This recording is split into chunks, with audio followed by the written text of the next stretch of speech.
So today is February 28th, 2025. This is another Cptsd vlog update on my health. My health is getting a little better. What I've done is I've started taking some different supplements that I saw recommended in the Lauren Kennedy West video. So what I'm taking is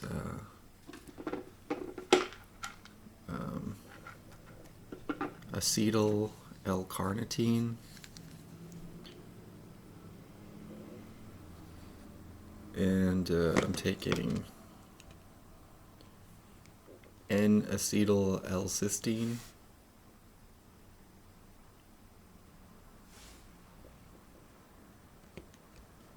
and I'm taking a magnesium complex, which it has magnesium biglycinate, magnesium taurate, and magnesium L-threonate inside of it. And I'm taking D3 along with K2 and glycine.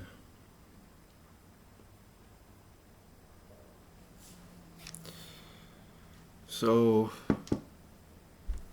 I feel actually more sharp. I feel like things cohere a little better, like things are more a little more vibrant. They kind of like, things look more like real or tangible or like 3D, whereas before things were kind of like a blah. But I only started taking this stuff yesterday, and the effect is pretty quick.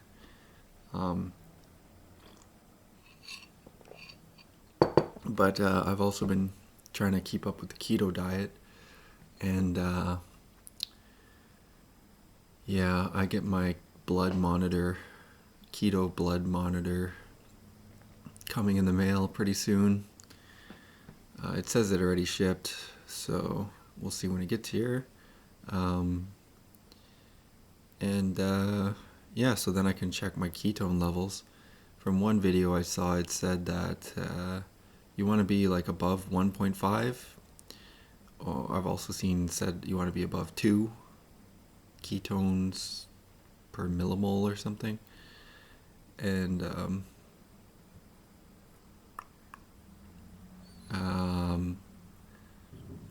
so I'll be able to monitor my my ketone levels and try and stay in ketosis for my health, for my mental health, to improve it. Yeah, I get a bit scared saying words like mental health, depression, anxiety, schizophrenia. I get scared saying these words. For me, they have kind of a scary feeling to them for some reason. But that's due to culture and the way I was raised, for sure, probably. But yeah, so my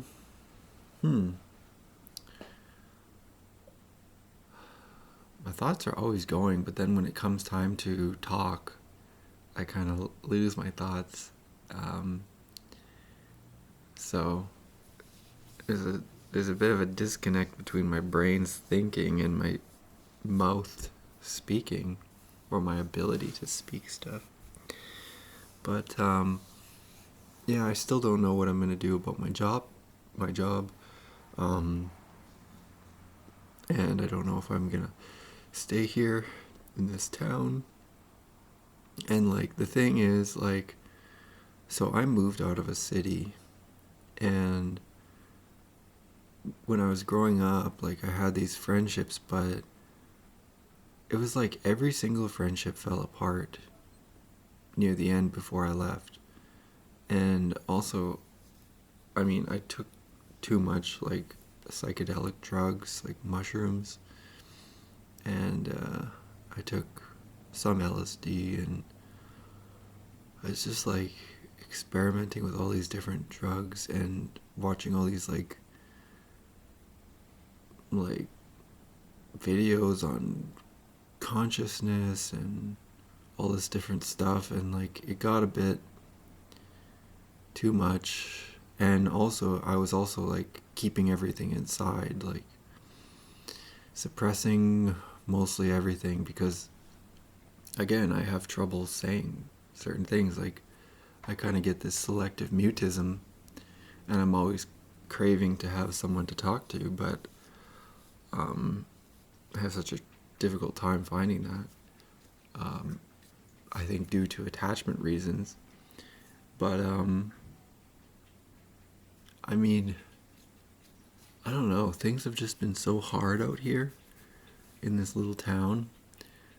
And so, but I don't actually have a plan for how things would be better if I went back to where I'm from, the city I'm from. You know, I feel like I would just probably fall into some old patterns again. That's the thing, like my mind is always kind of thinking of ways to fix everything, because I think subconsciously I kind of feel unease, you know, like a deep down unease, a deep down anxiety, a deep down like things are not okay right now, a deep down like something's wrong kind of feeling.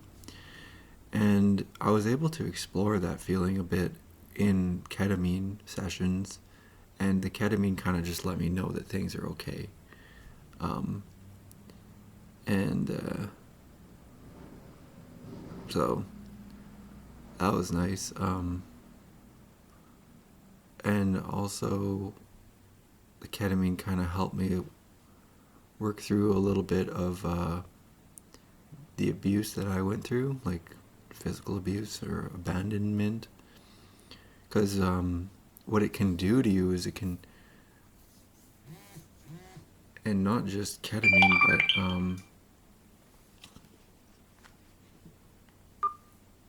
sorry, I got a text on my phone. Oh, it's just a church message. The church sends out automatic text to everyone. Or like mass texts. But what ketamine can do is, and not just ketamine, but psychedelics, certain psychedelics can do, I know cannabis can do this too, is it can put you in that, it can knock you out of your window of tolerance. So it can destroy all your coping methods, because it knocks you out of your window of tolerance, and then you basically revert or like regress to kind of like your nervous system reverts or regresses, or maybe expresses the age that it was locked up at. So like your posture can change, you know, there's like with babies or with people that are scared or something, their posture can like, their spine can be like in flexion, and or is that extension? One of the two, and where your spine is like bowed backwards, and that's like an avoidant type of or like a, you know, a don't hurt me or type of pose or whatever. And so for me, like, it did knock me back to like when I was a kid, and I felt like I was like this, you know. There was a guy sitting there, doctor, and the whole time, like, I didn't like him, and it's nothing about him. I just don't hardly can trust anyone. But it, like, I was like this. I was like, don't hurt me type of thing. Like, because, I was hurt when I was a kid. So that's, like, I think just kind of like a pose that it can put you back to, is like, just bracing. It's like a bracing type of pose. Like, the body is just like bracing for the next hit or the next hurt. So what you do is you go into that bracing or whatever, and you let it express or play out, because the person who's with you now is not someone who's going to hit you. It's a safe place, a safe person, and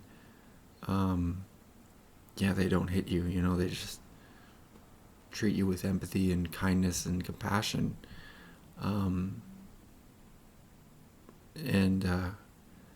Because it's wasn't my fault, I was hit, or it's not your fault or anyone's fault.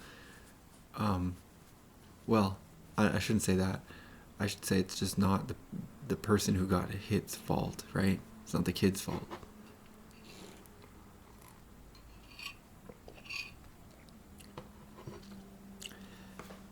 And really, I think we can't even hardly blame. It's hard to not blame our parents, I think, at least for me. But I'm still working on that, because there's kind of like a chain of these things that happen, like, could say trauma or whatever. But there's sort of a chain, and you kind of have to just take responsibility for your healing, for what happened to you, and not justify for your parents, but just take responsibility that, okay, now I'm in this situation, no one's, like, my parents aren't coming to, with a time machine to go back in time and, I don't know, stop that from happening or whatever. But I can just do what I can do now and going forward type of thing. Which, it's good enough. It's good, I think. Just kind of have to live with the things that happened. And but anyways, so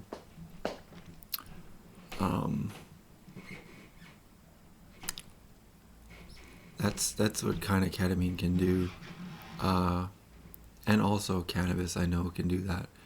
From the PSIP videos of that guy, Razvi or Ravi, Saj Razvi, I think. And so, yeah, it's really hard, like, really, really hard for people who were abused, like, even pre-verbally, or like before they could even, like, remember, like, the abuse, because then it's just like you kind of have, like, this feeling that things are wrong, but you don't know why. You don't have a memory of what happened, like, and so it's just more like it's just trapped in your nervous system. It's like your body's kind of remembers it. Your ANS, your autonomic nervous system, can kind of remember that there's something that happened. And it can also be like an intergenerational, like, because I've talked about this chain, it can be like something happened to your parents or your grandparents, or, going far back, and it can get transmitted to the child and then to that child's child, and to that child's child's child, basically because our nervous systems train to the nervous system of our parents, you know? And so this can get really confusing because we can be struggling with like these feelings right now and like projecting them, or they can latch on to modern or contemporary events, and we can think like, oh, that's the reason that's got to be the reason I'm in such a bad mood, or I'm angry, or I'm depressed, or I'm this, or I'm that. And so, you know, I think that can be a confusing thing. And again, we kind of have to just take responsibility. Okay, I'm in this situation, you know, and I can do the best I can, and with what I've got, type of thing, you know. And God has given us a lot of blessings too, so we can be thankful for those things too. And I think that praying to God is a powerful way of healing too, because God, He can make up for lost time. He can do things that we think impossible. And yeah, so I think that's important too, for healing and for just prospering and living a good life as well.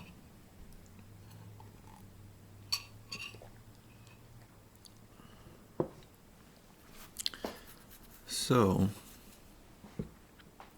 anyway, I don't really know what I'm gonna do. I kind of already had a success today because I went to the gym. I kind of made myself go to the gym. My my new therapist. I'm trying to interview therapists right now, and I think probably I'll go with one out of the three, because it just seems to be working out that way. They seem to be doing a pretty good job. They told me that I should leave the house and do like little wins, and you know, because staying home all the time, it trains my body to be at home where it's, you know, quiet, there's no stimulus. So they said, like, you know, try and go out. So I think even maybe a little bit later today, I'll try and go out to the library. There's a little library in this town. I mean, it's good enough. I kind of, I have gotten mad at the library before because there's always all these old people in there talking loudly. And to me, I think, like, it's a library, be quiet. Like, I think that's like, isn't that like one of the first things you think about when you think of a library? Books and shush. But there's all these old people in there. And it was kind of one of my gripes with this town, is the old people seem to be out of control. But that they come in there and they have loud conversations. I'm talking loud conversations about, like, the type of conversations that I don't like. Oh, hey, how you doing? Good, how are you? How's your wife? Oh, she's okay. Went down to blah, blah, blah last week, and then... And I'm just like, oh, I'm trying to read a book. Like, this is the library, be quiet. But I'm gonna probably go to the library. And the whole point is to get comfortable with stimulus, so, you know, if there's loud conversations, that's a stimulus, so just bear it, I guess, and try and focus on reading. And I might bring a pair of earplugs. So, anyway, the exposures I think is important. Because, yeah, little exposures. And then I've been doing a breathing because the new therapist told me that there's a breathing I can do. It's like 3-second inhale, 5-second hold, 6-second exhale. So it's inhale, hold, exhale.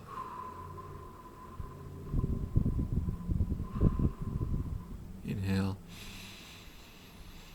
hold, exhale.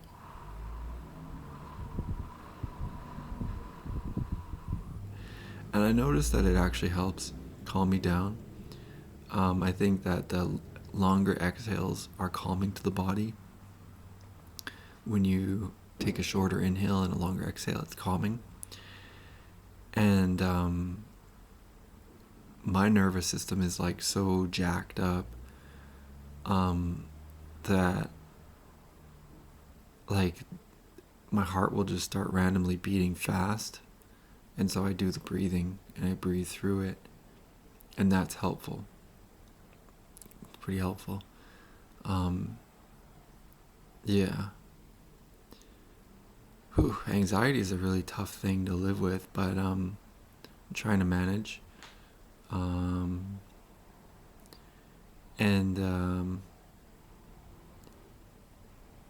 I do feel like my anxiety is lessening a bit since I started this new diet.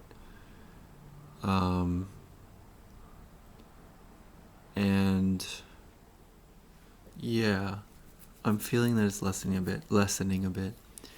Partly the anxiety I feel is I always feel like my emotions are like unstable or uncontrollable. Like I feel like I'll burst out crying, or my heart will start pounding, or I'll feel like I get into like a frozen brain. So I guess that's a regulation issue, like fight or flight or freeze or fawn. But oh man, I've lived like that for so long, so I'm just trying to slowly change that into like a healthy nervous system, I think. There's so much talk about unhealthy stuff that it makes it hard to actually visualize or understand what healthy looks like.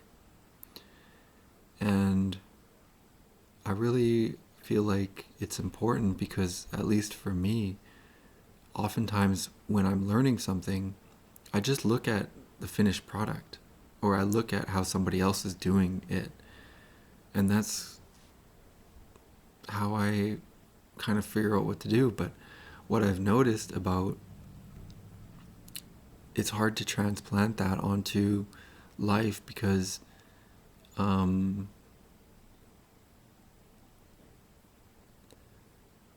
there's so many different advice videos, or like what does it look like to be successful, or all this, and some people tell you to grind super hard, some people tell you this, that, and it's taken me a while, but I've only ever been able to like pull out a few things that I feel like are good, I mean, partly that's why I read the Bible too, like to understand how to live a good life, where we can be with God and be with God for eternity, because that is literally good. That is good.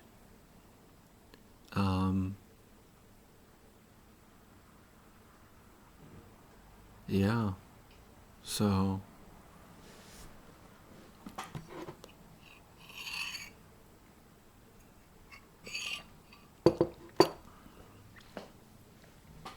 yeah, just working through that.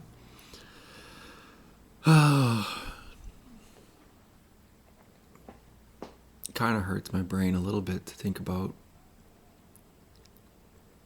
It's kind of like, it even kind of scares me a little bit.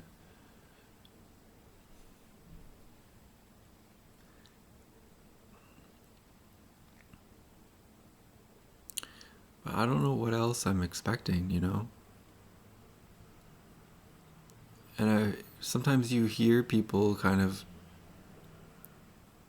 I don't know if justify is the right word,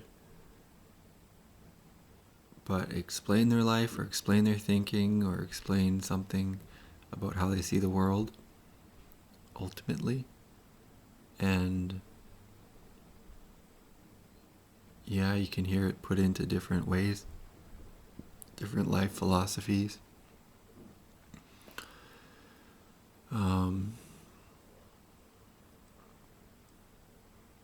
But I try to focus on the good, you know? I think that's one way of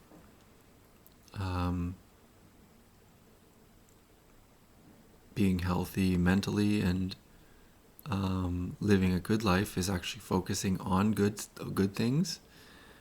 And yeah, I think that's important.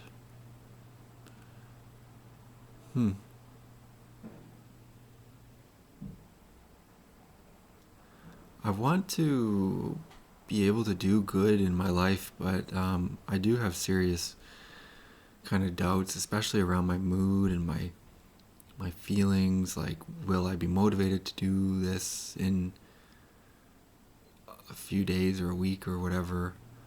And it's weird because when I set my mind to something, I'm able to do things, you know, but it's hard for me to set my mind to things. And even then, it's sometimes iffy, but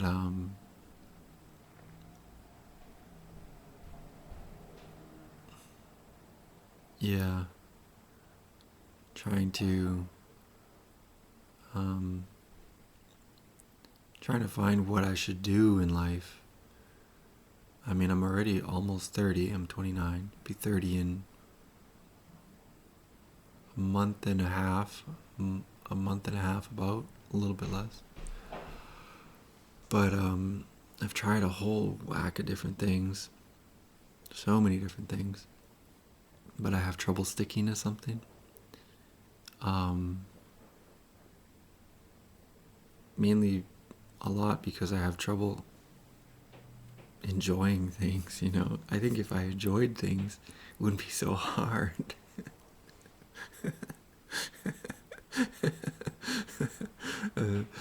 That's kind of funny.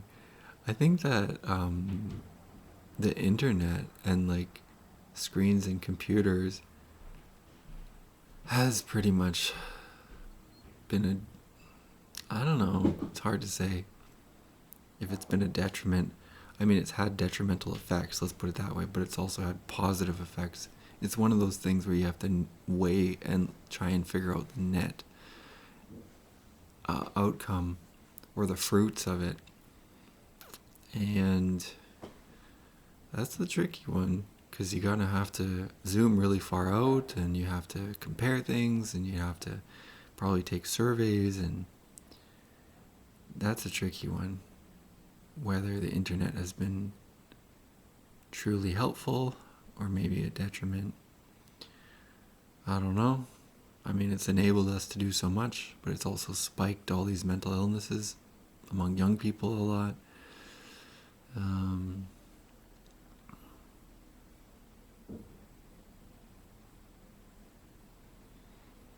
Yeah, I don't know.